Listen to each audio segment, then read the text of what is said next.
이게 있으시니까. 아니 않았어요? 키보드 워리어들. 키보드 워리어. 이거 모르죠? 아, 맞다. 항의 전화를 이렇게 해서 항의 전화를 이렇게 항의 전화를 했대. 그래서 오늘은 웹소설 기본 첫 번째 수업이라 할 수 있습니다. 네. 최신 트렌드라고 불려지는 이 웹소설 시장에 대해서 본격적으로 우리가 파헤쳐보는 시간이 네. 되겠습니다. 자, 웹소설. 우리가 1강에서 개념을 좀 간단히 언급을 해드렸어요. 네. 웹소설. 우리가 알고 있는 소설이 웹상에서, 즉 웹툰처럼 표현되는 방식이다. 이렇게 네. 가볍게 짚어드렸다면 네. 오늘은 진짜 파헤쳐보는 시간이 되는 거죠. 자, 여러분들께서도 뭔가 소설, 그리고 웹소설 이 차이점부터 좀 파악을 해보시면 오늘 수업 잘 따라오실 수 있을 텐데요. 네. 자, 우선 웹소설이라고 하는 그 개념은 뭐죠? 인터넷상에서 연재되는 그런 소설을 말하죠. 네, 하나의 장르라고 생각해 주시면 되겠습니다. 자, 그렇다면 여러분들 중에 이 소설을 정확하게 말할 수 있는, 우리 자랑스러운 손 들고 말할 수 있는 분 계신가요? 이게 소설이고 다른 장르와 다른 이 소설의 강점은 이런 거다라고 설명하실 수 있는 분 계실까요? 여기 소설과 수필 예시를 올려드리겠습니다. 네, 보이시죠? 어떤 게 그럼 소설이고 어떤 게 수필인지를 고르는 건가요? 네, 그쵸. 어떤 것이 수필이고 어떤 것이 소설일까요? 우선 수필이란 단어도 우리가 뭐 국어책에서 한 번쯤 봤던 것 네, 같은데 맞아요. 좀 멀게 느껴지긴 합니다. 근데 알기로는 뭔가 소설은 허구의 것이고 네. 수필은 기존에 있었던 일, 뭐 내 나의 자아를 이야기나, 표현한다든지 네. 그런 식으로 좀 자서전 같은 글을 수필이라고 우리 흔히 알고 있는데 네. 어떤 게 소설이고 어떤 게 수필인지 궁금한데요. 네. 자, 그러면 왼쪽에 있는 사례를 우리 한번 좀 읽어주시겠어요? 나레이션처럼? 네. 그러면서 우리가 한번 맞춰보도록 하겠습니다. 여러분도 이 나레이션을 들으면서 어떤 글이 소설이고 어떤 글이 수필인지 한번 맞춰볼게요. 네. 분명 잠에 들었다 생각했는데 깨어 있었다. 꿈인 줄 알았다. 오늘도 그 친구가 오는 소리에 귀에 들린다. 괜히 찜찜하다. 안 그래도 분위기가 안 좋은데 나한테 물똥 튈까? 무섭다. 네. 그리고 다음. 혁수는 오늘가 네. NG. 연기를 네. 드라마라고 그건 드라마입니다라고 대답이 나올 것 같은데요. 네. 다시 가보겠습니다. 네. 혁수는 오늘도 친구가 우는 소리에 잠을 못 이룬다. 이곳은 엄하기로 유명한 스카이 기숙학원. 이곳 기숙사엔 이와 같은 일이 빈번하다. 지난번엔 혁수가 그랬기에 침대에서 모른 척, 잠든 척을 하며 이불을 뒤집어 쓰고 있다. 자, 제가 이 나레이션을 듣는데 아마 여러분도 공감하셨죠? 우리 장비다영 선생님은 이제 성우나 뭐 이런 쪽에도 전문성을 갖고 계시다 보니까 갑자기 소설과 수필을 골라야 되는데 드라마요? 영화요? 라고 네. 대답하고 싶진 않으셨나요? 자, 어떤 게 수필이고 어떤 게 소설인 것 같으신가요? 자, 답을 알려주실까요? 네. 수필, 소설입니다. 근데 전 뭔지 알겠는데 조금 헷갈려요. 그쵸? 네. 쉽게 말해서 소설은 현실에서 있음직한 일을 있음직한 일? 네, 작가가 상상력을 덧붙여서 꾸며낸 이야기입니다. 뇌세포 꾸며낸. 필요하네요. 네. 꾸며내야 되고 없던 일이네요. 네. 쉽게 말하면. 우리가 계속 해야 되는 웹소설도 상상력을 발휘해야 되고 없던 이야기를 만들어내는, 지어낸, 꾸며낸 이야기라고 할 수 있겠습니다. 그렇다면 그 차이를 두는 수필은 어떤 거죠? 수필은 글쓴이가 생활 속에서 경험하거나 생각한 것을 토대로 형식에 얽매이지 않고 자유롭게 쓴 글을 말합니다. 자, 그러니까 정리해보자면 그 웹소설은 뭔가 현실에서 있음직 법한 일, 그러니까 뭐 SF와 같은 장르라고 해도 있을 네. 수 있는 일이고 네. 외계인을 다룬 소설이라고 해도 외계인이 있을 수 있는 것 같고 네. 이런 식으로 연애 같은 있음 것도? 법칙한 네. 그렇죠. 로맨스 다룬 로맨스. 것도 그러네요. 그러니까 네. 소설이란 장르가 좀 정리가 되실 겁니다. 네. 이렇게 좀 현실을 반영하거나 아니면 상상력을 덧대서 만들어진 꾸며낸 글이고 네. 수필은 내가 경험한 것을 바탕으로 네. 녹아낸다. 근데 사실 소설의 바탕이 좀 수필이 될 수도 있을 것 같아요. 네, 맞습니다. 자신의 이야기를 조금 녹여낼 수 있는 거죠. 상상력을 조금 덧붙여서. 여러분들 보시면 그림체라는 이야기를 많이 하죠. 요즘은 그냥 사람에게도 그림체라는 얘기를 해요. 네. 저희 둘의 그림체는 좀 어떤가요? 조화로운가요? 이 밸런스. 저희가 뭐 의상도 항상 다르게 네. 준비를 하고 이런 것들에 있어서 좀 신경을 많이 밸런스, 쓰고 있습니다. 신경 또 계속 칭찬받고 칭찬 좀 해주세요. 칭찬 타임이 돌아왔습니다. 그렇게 이야기를 하는데 네. 이 그림체 뭐 드라마에서도 남자 주인공, 여자 주인공의 그림체 이런 이야기들이 그렇죠. 이제 많이 올라오곤 해요. 자신의 경험을 바탕으로 녹여내는 마치 수필처럼 일부는 표현을 하기 때문에 자신의 성향이 드러날 수밖에 네. 없는 것 같아요. 성향과 그리고 그것이 정체성, 아이덴티티를 또 표출하는 방법이 아닐까 합니다. 네, 자신을 숨기려고 해도 드러나는 부분도 네. 있고 어떤 부분은 또 일부러 숨기기도 하고 네, 드러내지 그쵸. 않기도 하는 그런 여러 가지 글 쓰는 기법을 활용해서 여러분들 창작을 하시게 될 겁니다. 네. 자, 그럼 정리를 해봤습니다. 소설과 수필 개념 딱 분리가 되면서 웹소설은 네. 있음직 법한 일을 꾸며낸 이야기구나 라고 생각이 될 겁니다. 네. 자, 근데 상대적으로 우리 웹툰은 많이 언급이 되잖아요, 여러분들. 웹툰이 맞습니다. 정말 핫하다, 웹툰이 영화화 됐다라는 이야기 많이 들으시죠? 하지만 못지않게 웹소설 시장도 굉장히 커지고 있습니다. 어마어마합니다. 일명 2030들의 블루오션이다.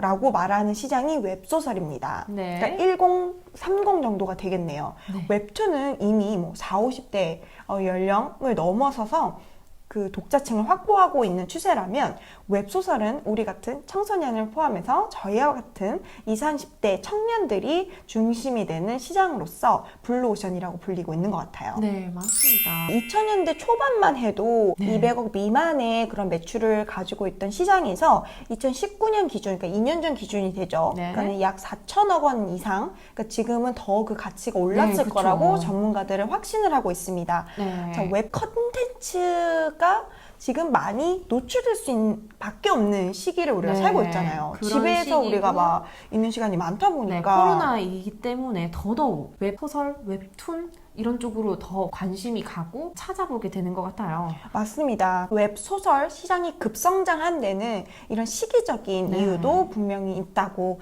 염두에 두시면 되겠죠. 네, 그리고 이 성장이 훨씬 이 코로나로 인해서 훨씬 더 앞당겨졌다고도 합니다. 네, 영상에서 보신 바와 같이 웹소설은 이렇게 웹 콘텐츠의 대표적인 웹툰과 쌍두마차라고 불리는 그런 콘텐츠로서 다양한 플랫폼을 통해 소개해드리고 있습니다. 네. 저희가 2부에서 준비된 네이버 시리즈를 포함해서 문피아, 티스토어나 네. 카카오 페이지에서도 많이 봐요. 네, 카카오 페이지가 아무래도 카카오톡을 많이 이용하시면서 카카오 페이지도 훨씬 더 쉽게 접근할 수 있는 것 같아요. 맞습니다. 그래서 최근에는 이 네이버가 그 문피아라는 그 플랫폼, 최대 플랫폼이었던 것을 인수하게 되면서 네. 네이버 시리즈가 더 확대되는 것을 알 수 있었고, 네. 그리고 다양한 이제 기사들 통해서 지금 보여지는 바와 같이 진짜 웹소설 시장은 우리가 생각한 것보다 크다. 네. 우리가 알고 있는 것보다 진짜 돈 좀 벌겠는데 라는 네. 시장이 아닌가라고 생각이 또 듭니다. 네, 음. 맞습니다. 문피아 대표님의 영상에서 봤듯이 웹소설이라는 것이 문화가 되고 이 문화가 되는 것이 돈이 되고 그 돈이 되는 것은 사람들을 몰려들게 해서 하나의 큰 시장을 형성해 나가고 있다는 것이라고 할 수 있겠습니다. 네, 저희가 좀 작가로 등단하면서 또 전문성을 키우는 이 과정에서 네. 사실 돈 이야기를 안 할 수는 없는 것 같아요. 수익이라고 좀 정정을 좀 해보자면 네. 이 수익 구조가 그렇다면 왜 웹소설 시장에 우리가 뛰어들어야 되는가로 네. 좀 이야기가 좀 맞춰지겠죠. 우리 요즘 종이책 많이 구매하고 사고, 아까 구매하고 보고 하시나요? 네. 서점이 점점 줄고 있어요. 줄고 있지만 또 다시 또 괜찮아진다고도 얘기를 하긴 했지만 네. 그래도 예전보다는 괜찮아진 이유는 그 정부 차원에서도 너무 이 종이책 시장 그리고 동네 서점이 너무 쇠약해지고 네. 침체되니까 그것을 보존하는 그런 문화 창고로서 네, 맞습니다. 여기기 위해 도서 정찰제와 같은 정부 제도가 시행이 되면서 이렇게 보호하려는 노력이 네네. 네, 계속해서 이어지고 있습니다. 그렇다 보니 대형 서점과의 그런 마찰도 있었지만 네. 우리부터가 좀 작은 서점들 챙겨야 되지 않나라는 생각이 저는 한편으로 또 들었어요. 네. 제가 한 1강쯤에 말씀드렸었나요? 제가 고향이 인천이에요. 네. 네, 그 부산에도 있지만 인천하고 부산이 전국에서 가장 큰 그 헌책방 골목이 있어요. 네. 그리고 인천은 정말 더 많이 축소가 돼서 이제 거의 남아있지 않고요. 네. 부산은 이제 보수동 책방 맞아요. 골목이 있죠. 보수동 책방 골목이 있어요. 네. 그 골목 가면 예전에 정말 사람들이 북적댔다고 해요. 네. 안 정말 쓰는 막 교과서도 팔고 네. 네. 저는 또 책도 학창 사고 시절을 팔고. 네, 부산에서 보냈기 때문에 수학의 정석 이런 것들을 네, 거기에다가 이제 다시 되팔기도 하고 네, 그런 하진 헌책방들이 않고 네, 샀던 거는 이제 저는 오빠한테 물려받았죠. 아. 오빠는 아마 구매를 했을 거예요. 새 책을. 그러네, 네. 그러네요. 그렇게 하고 제가 물려받고 그 책을 다시 그 헌책방에 팔았던 기억이 있습니다. 네, 헌책방을 팔기도 하고 그리고 거기에서 다른 책들 쉽게 그러니까 희소한 책들이 좀 많았어요. 맞아요. 네, 그래서 그런 헌책방에서 구매를 하긴 했었어요. 그러니까 요즘은 좀 절판이라고 하죠. 네. 희귀해진 거예요. 구할 수가 없는 거죠. 그렇기 때문에 이 종이 소설을 웹툰, 웹소설 아니면 웹 콘텐츠로 형태를 바꾸는 사업들이 되고 있어요. 이를테면 인쇄가 가능한 네. 형태로 바뀌고 있는 것인데요.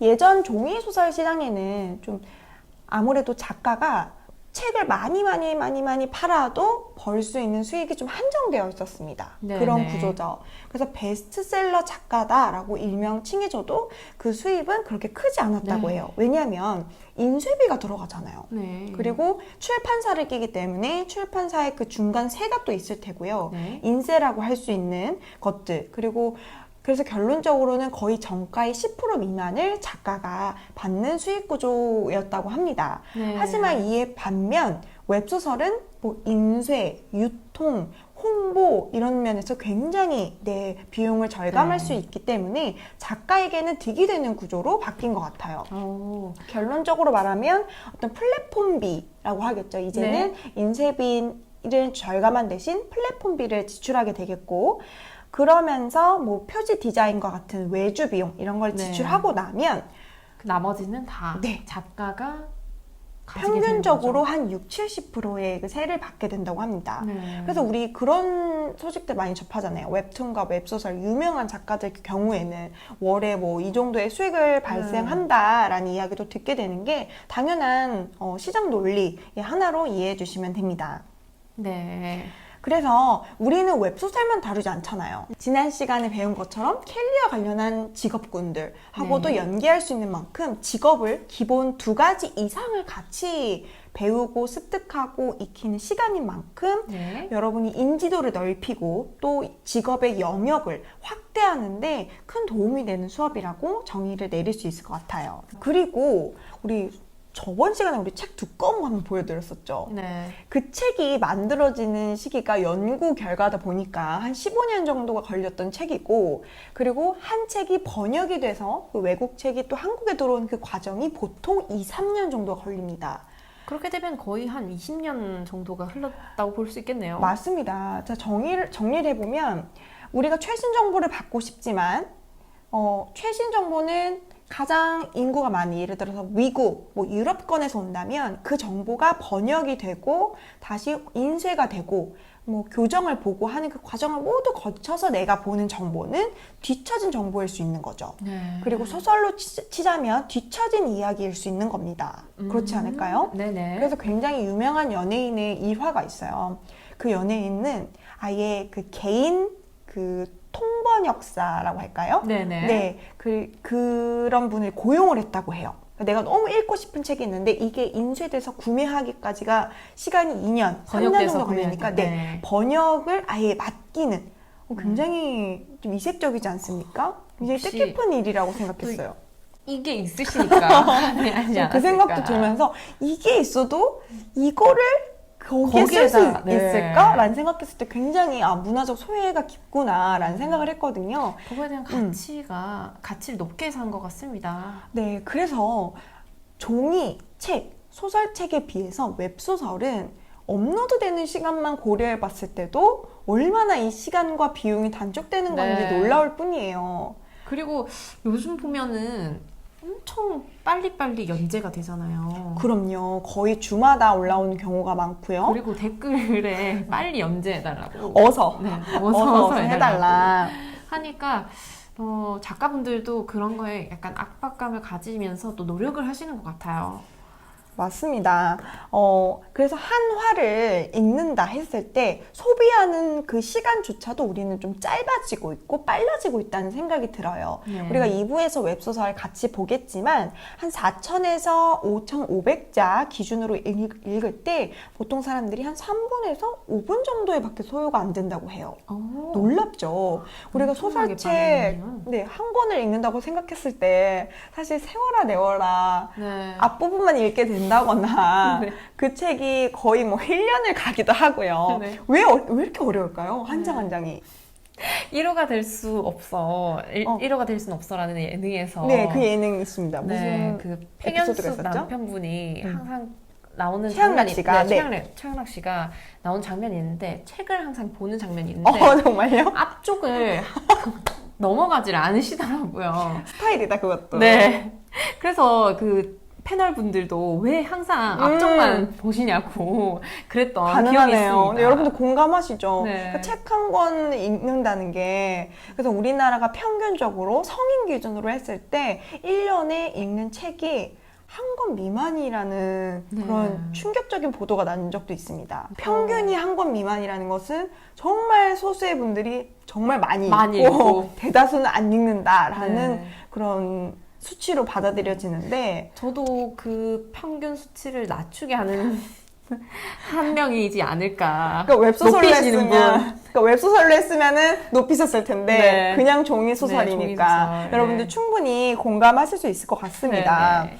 자, 그래서 이렇게 무료 연재가 가능한 플랫폼 같은 경우에는 작가가 능력만 된다면 계속 연재를 하고 또 그게 수익을 창출하는 구조가 되니까 네. 홍보가 따로 홍보비라든지 인쇄비, 뭐 번역비 등등을 절감하면서 수익은 계속 쌓이는 그런 구조가 되다 보니 웹소설 분야로 많은 작가분들이 관심을 진출하죠. 주시고 네, 진출하신다고 저는 생각이 들고요.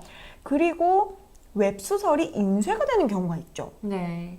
그 경우는 어떤 프로세스로 진행이 됐는지 아시나요? 그 플랫폼을 보는 그 출판사 담당자들이 딱 있다고 해요. 그러니까 종이책을 만드는 곳에서 이제는 웹소설에 너무나도 훌륭한 소설 컨텐츠들이 많이 올라오니까 이걸 인쇄하자.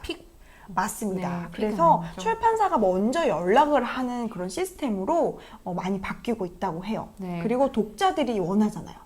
이거 소장하고 싶다. 그렇게 출판사에 제안을 하게 되면 출판사가 검토를 하고 이렇게 결정을 내려서 인쇄까지 이어지는 케이스들이 많아지는 거 보면 확실히 웹소설은 다른 종이소설이 제작되고 인쇄되고 유통되는 그 과정에 비해서는 훨씬 비용과 시간이 절감되는 좀 빨리 어서 할 수 있는 시장이 아닌가 싶습니다. 네, 맞습니다. 웹소설뿐만 아니라 음악 쪽 분야에서도 한 예를 들자면 백예린 씨가 스퀘어라는 곡을 이제 축제에 가서 짧게 들어본 것 같은데? 네, 짧게 불렀는데 그게 앨범으로 나오지 않았던 곡이었어요. 그래서 팬분들이 언제 이거 앨범으로 나오냐 계속 계속 요청을 했네요. 정말 몇 년간 기다렸던 걸로 알고 몇 있습니다. 년간. 네. 그래서 결국에는 앨범이 나왔어요.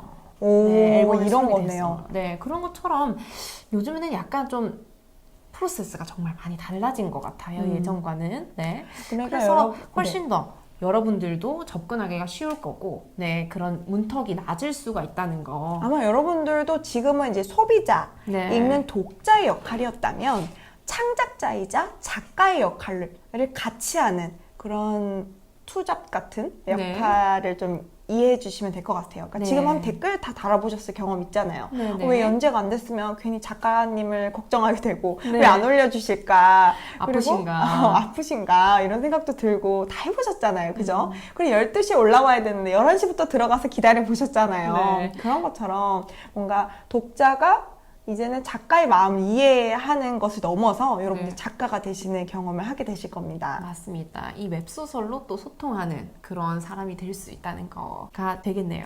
네, 그래서 플랫폼당 평균 유통되는 작품의 수가 한 8만 작품 정도 된다고 해요. 와, 상당하죠. 8만 작품. 그리고 작가는 현재 한 500여 명에서 1000명 정도가 하루에 업로드를 하고 그들이 이제 주로 활동하는 작가 수는 그렇게 되고 그들의 조회수가 1일 평균 200만 건이 넘는다고 합니다. 아, 상당하네요, 여러분. 네. 그 200만 건을 올리는데 저희가 또 막 클릭으로 일조했던 것 같고 여러분들도 이제 웹소설이라는 분야에 관심을 네. 갖게 된 만큼 많이 찾아보셨으면 좋겠습니다. 맞습니다. 좀 계산적으로 보일 수는 있겠지만 수치적으로 좀 말씀드리자면 잘 나가는 작가, 소위 잘 나가는 작가의 기준에 예를 들어서 한 화에 100원인 작품이 있다고 했을 때 2만 조회수가 이제 누적이 된다. 그러니까 2만 명이 우리도 누적 조회수 유튜브에서 하잖아요. 네. 발생하는 수익금을 계산해 보면 하루에 200만 원을 버는 셈이라고 합니다. 그러니까 상당하네요. 100원의 작품이라고 측정을 해도 지금 누적된 조회수는 계속해서 그 누적이 되는 거죠. 말 그대로 누적이 되고 돈이 계속해서 쌓이는 누적이 구조이기 되는 거죠. 때문에 평균적으로 계속 수입이 들어오는 그런 탄탄한 구조를 만드는 셈인 거죠. 네. 어떻게 보면은 유명해지면 노다지다. 네. 네, 뭐 이 수치는 계속해서 바뀌고 있고 뭐 특정 작가의 뭐 예시가 될 수도 있고 네. 평균적이지는 않다는 거 참고해 주시면서 들어주시면 되는데 근데 또 돈을 생각하고 하는 게 아니잖아요, 그죠? 이게, 정말요? 네. 돈은 따라오게 만들어야 된다는 거. 맞아요. 네, 이게 좀 내가 즐거워야 핵심입니다. 되고, 네. 내가 트렌드를 분석하고 시장을 알아야 되기 때문에 네. 이 규모가 어느 정도인지 알려드리는 것뿐이고요. 네, 참고해 주시면 좋겠고요. 저희 또 여기에서 유명한 작가분이 나오시면 저희 잊지 말고 네 친하게 연락 주셔야 됩니다. 그리고 웹툰처럼 저희가 축전 캘리그라피로 하나 만들어서 보내드릴 테니까 네. 저희 한번 또 같이 콜라보 잊지 마시고요. 네. 그래서 일명 그 잘 버는 작가라고 말씀드릴 수 있는 그 상위 10% 미만, 그러니까 8%대의 작가들 같은 경우에는 평균적으로 연 1억 원의 수익을 누적 창출하고 있다고 합니다. 네. 그리고 한 그 중간이라고 할 수 있겠죠. 한 35%에서 40%의 평균의 작가들. 그러니까 그 작가들은 1,000만 원 미만대의 수입을 버는 셈이죠. 그러니까는 전향할 수도 있고 또 투잡으로도 들어가기 쉬운 시장으로서 마치 요즘 뜨고 있는 유튜버 크리에이터들도 본래의 직업을 갖고 있으면서 유튜버를 병행하는 네. 그런 셈처럼 웹소설들 그렇게 봐주신다면 이해가 좀 더 되실 것 같아요. 네. 하지만 웹소설 시장 우리가 좀 긍정적인 이야기만 했다면 사실 부정적이라고 할 수 있는 부분이 없는 것도 아니에요. 저희가 네. 지금 단점을 한번 짚어드리고 장점을 다시 한번 정리해드리도록 하겠습니다. 어떤 단점이라고 볼 수 있을까요? 작가는 네, 유명한 작가분의 얘기였죠. 네, 유명하면 따박따박 돈이 크게 들어옵니다. 하지만 그렇지 않을 경우 네, 조회수가 많을수록 저장되는 금액이 커진다고 했는데 조회수가 안 나올 때는 그 수익이 굉장히 불안해질 수 있다는 거죠. 유튜버랑 동일한 것 같아요. 네네. 유튜버도 누적 조회수가 필요하고 그 다음에 알고리즘의 그 픽을 받았다 뭐 이런 말 있잖아요. 네. 언제 그 내가 딱 노출이 되고 홍보가 될지 모르기 때문에 그런 불안하면서도 기대를 하면서 꾸준히 올렸을 거란 말이죠. 네네. 보는 사람도 없는 것 같지만 그래도 올렸는데 어느 순간 인정을 받듯이 네. 그런 식으로 뭔가 조회수에 대한 게 숫자로 보이다 보니까 여러분들이 좀 심리적으로 압박을 느끼는 그런 작가들이 있다는 사례도 참고해 주시면 좋겠어요. 네. 그래서 그리고 또 잘 나가는 작품들만 또 우세하게 수익을 버는 구조라고 할 수가 있겠죠. 네, 이거는 어쩔 수 없는 시장 논리죠. 우리 네. 잘 나가는 상품들이 맨 앞에 있듯이 잘 나가는 작품들, 마치 시청률이 높은 드라마, 영화 같은 경우에 특히 영화는 아예 그 관이라고 하죠. 네네. 잘 나가는 영화는 거의 뭐 7, 80%의 관을 준다고 해요. 그러면 나머지 관은 20, 30%인데 그 뭐 독립영화를 포함해서 그러니까 하루에 한 편도 재생이 안 될 때가 있는 그쵸? 그런 구조니까 시장 구조라고 생각해 주시면 될 것 같고 네, 충분히 좋은 작품들이 네, 유명하지 않은 작가분들에게서도 나올 수가 있지만 아무래도 포커싱이 잘 나가는 작품에 포커싱이 되고 그쪽에 또 조회수가 높으면은 또 광고가 그쪽으로 또 붙고 네. 네, 그런 구조 악순환이기 때문에 또 네. 살짝 조심할 필요도 있다는 거. 네, 염두에 둘 필요는 있는 것 같습니다. 네. 뿐만이 아니라 저는 이런 단점을 또 체크해보고 싶은데요. 뭐가 있나요? 댓글들이 살벌하죠. 아주 네 키보드 워리어들. 키보드 워리어 댓글 무서워요. 저희도 이제 웹상에 막 노출이 많이 되어 있잖아요. 네네. 회사명만 쳐도 막 저희 얼굴 막 다 나오고 네. 뭐 홈페이지든 이런 것들이 다 노출이 되고 또 네. 저희도 홍보를 컨텐츠를 만들고 올리다 보니까 노출이 되는 사람으로서 네. 소통을 많이 이제 받습니다. 근데 저는 나름 자부하고 있는 것 중에 하나가 저희가 판매한 상품이나 어떤 교육 컨텐츠에 있어서 부정적인 피드백을 받아본 적이 거의 없어요. 그러니까 상품의 네. 경우에는 그럼요. 한 건 있었는데 그거는 그 아이가 엄마 카드를 들고 와서 산 케이스였어요. 이건 엄마가 그냥 그 아이를 뭐라고 해야 될까요? 그냥 뭐 필요한 거 사라 해서 네. 카드를 줬는데 이 아이가 저희의 그 문화센터 공간 안에서 이것도 예쁘다 이것도 예뻐서 다 산 거예요. 그래서 조금 있다가 이제 연락이 오시더라고요, 어머니가. 그래서 제가 이거 살 때도 이야기를 했어요. 이게 누구 카드니? 근데 엄마한테 다 허락을 받았다고 했는데 네. 그래서 마지막에 그 이야기를 알고 취소를 해드린 그 컴플레인 말고는 사실 큰 컴플레인이 없었거든요. 거의 없었다고 무방한데 교육 네. 컨텐츠도 마찬가지고요. 네. 근데 이런 댓글 같은 경우에는 웹상에 계속 남는 거다 보니까 네네. 저 역시도 댓글을 달 때가 있지만 좀 조심해서 써야겠다라는 생각도 들면서 네. 그리고 이게 좀 잘 전달이 됐으면 좋겠다라는 마음으로 쓰기 때문에 이 독자들이 때로는 좀 살벌할 수 있는 그런 댓글도 수용해야 되는 게 어떤 작가의 자세가 아닐까? 이런 네. 생각도 들어봤어요. 하지만 이런 단점들을 다 극복할 만큼 큰 장점들이 너무나도 많습니다. 아까 말씀드렸던 이 댓글이 키보드 워리어만 아니라면 네. 수평적인 구조로 소통하는 거잖아요. 네, 그럼요. 훨씬 더 가깝게, 네, 물론 대면하지 않지만, 네, 쉽게 접근해서 글을 쓰고, 내가 직접 대면하지 못했지만, 네, 맞아요. 뭐 연예인분들에게 글을 쓸 수 있지 않습니까, 그죠? 네, 예전에는 그 되게 오랫동안 방영한 드라마들 있잖아요. 네. 한 뭐 40편, 100편 이런 드라마들의 엔딩이 만약에 너무 그러니까 독자들에게 보는 시청자들에게 아쉬움이 남아서 그 엔딩을 바꿔달라고 그 작가한테 그렇게 항의 전화를 했대요. 네. 항의 전화로 이거 모르죠? 아 맞다. 항의 전화를 이렇게 해야 되는 항의 전화를 이렇게 항의 전화를 했대. 그래서 공중전화 얘기하려 했거든요. 네.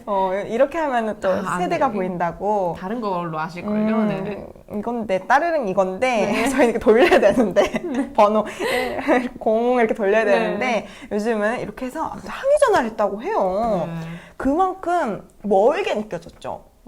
제가 아직 기억에 남는 게 한 5년 전쯤에 그 종이책이죠. 그러니까 소설의 어떤 작가분을 굉장히 좋아해서 너무너무 만나고 싶은 거예요. 지금으로 치면 아이돌 팬싸, 네. 팬사인회처럼 작가분들도 팬사인회를 하십니다. 그쵸, 네. 신간이 남았을 때. 네. 그래서 책을 출판 사가지고 기념회. 출판 기념회에 이렇게 갔어요. 줄을 아주 오래 서서 기다리다가 제 차례가 와서 작가님께 딱 드리고 그 누구 독자님 이러면서 행복하세요 이렇게 적어주신 사진도 한 장 찍고 굉장히 기억에 남았는데 작가님을 만나면 궁금한 게 너무너무 많았거든요. 근데 떨려서 한마디도 못 하겠는 거예요. 제가 그때 영광도서 네. 거기서 했거든요. 한마디도 못했던 기억이 나요. 하지만 저에게 만약에 댓글의 기회가 있었다면 정말 차근차근 말했을 것 같아요. 어떤 말을 하고 싶었나요, 그때? 다음 작품이 언제 나오는지 너무 궁금하고 네. 그리고 이전 작품에 왜 그 부분은 그렇게 끝났는지도 너무 궁금하고 그래서 물어보고 싶은 게 많았지만 떨려서 못 말했어요. 아쉽네요. 그래서 네. 이렇게 수평적 소통이 이루어질 수 있는 웹소설 시장이 성장하는 데에는 이렇게 10대부터 30대에 거친 이런 청년들이 얼마나 소통이 빨라요. 네. 그러다 보니까 이 시장이 커질 수밖에 없었던 것 같아요.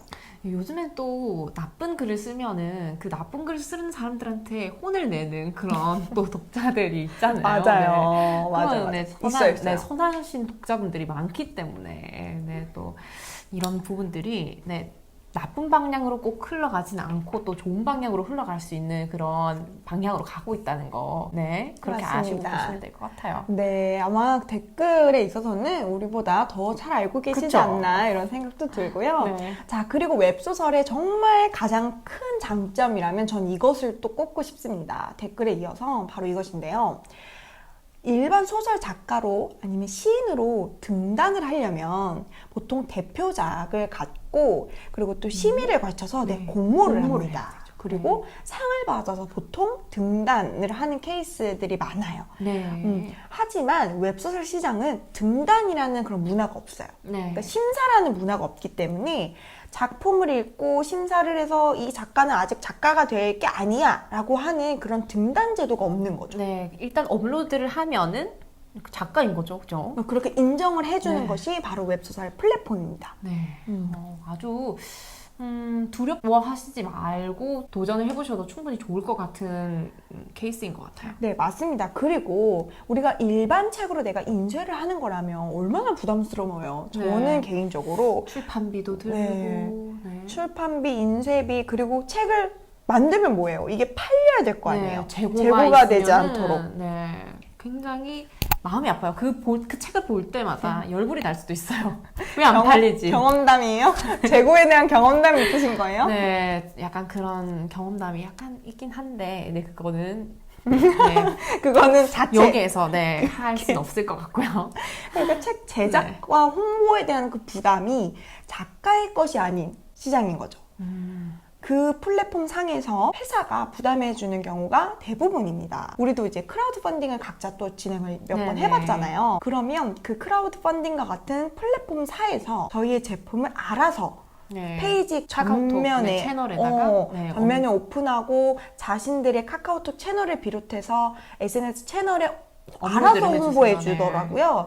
그래서 이 홍보비의 부담을 플랫폼을 이용하면 좀 줄일 수 있겠다, 네. 덜 수 있겠다라는 생각을 했는데 벌기도 하고 상품성이 높으면은 더 사람들의 눈에 띄기 쉽다. 맞습니다. 할 수 있겠어요. 그래서 웹소설 좀 정리를 해보자면 마케팅이 편리한 구조, 그리고 내 작품에 자신 있고 또 재미있고 하다면 수익을 내는 게 그렇게 높은 벽으로 되는 건 아니라는 점을 네. 우리가 알고 시작하면 좀 마음이 한결 가벼워질 것 같습니다. 네. 글자를 쓰는 네. 거죠. 자, 독자가 그러니까 읽는 사람이 곧 작가이고 작가가 또 곧 독자가 될 수 있는, 그러니까 내가 재미있는 소설만 쓸 수 있다면, 그리고 내가 재미있는 소설을 읽을 수 있다면 둘 다 난 쓸 수도 있고 읽을 수도 있는 그런 작가 겸 독자, 창작자 겸 소비자, 생산자와 소비자가 다 되는 시장이 정말 웹소설의 가장 큰 묘미라고 저는 생각이 듭니다. 마케팅이 편리한 만큼 이렇게 작품만 재미있으면 금방 성장할 수 있고 수익을 낼 수 있다는 점 꼭 기억해 주셨으면 좋겠고요. 네, 웹소설은 정말 하나의 트렌드가 되었습니다. 네. 블루오션이라는 말처럼 우리가 바쁜 하지만 짬을 낼 수 있는 출퇴근 시간 그 3분, 네. 5분에서도 소비하는 것이 웹소설인 만큼 이 스낵 콘텐츠라고 여겨짐에 불구하고 종이책보다 전망이 높다고 전문가들은 다 일컬어지고 있습니다. 네. 이 전망이 높은 웹소설 시장에 한번 뛰어들어 보는 거 저는 굉장히 해볼 만한 일이라고 생각합니다. 자, 웹소설은 다른 콘텐츠들, 웹툰이나 유튜브와 같은 영상 콘텐츠에 비해서 정말 경제적입니다. 네, 경제적이고 쉬운 접근이 가능한, 즉 장벽이 낮다고 하죠. 네. 진입장벽이 낮은 분야인 만큼 여러분들께 이 좋은 기회를 통해서 우리 모두 작가로 좀 성장을 해봤으면 좋겠다라는 말씀 드리면서 또 좀 마무리를 해볼까 합니다. 네, 오늘 시간 어떠셨을까요? 오늘 하루 더 뜻깊게 잘 마무리하시고요. 건강한 모습으로 다음 시간에 또 만나 뵙길 기원합니다. 자, 오늘 수업 웹소설 시장 트렌드를 알아보았습니다. 뜻깊은 시간이 되셨길 바라며 건강한 모습으로 다음 시간에 만날게요. 다음 시간에 만나요. 안녕!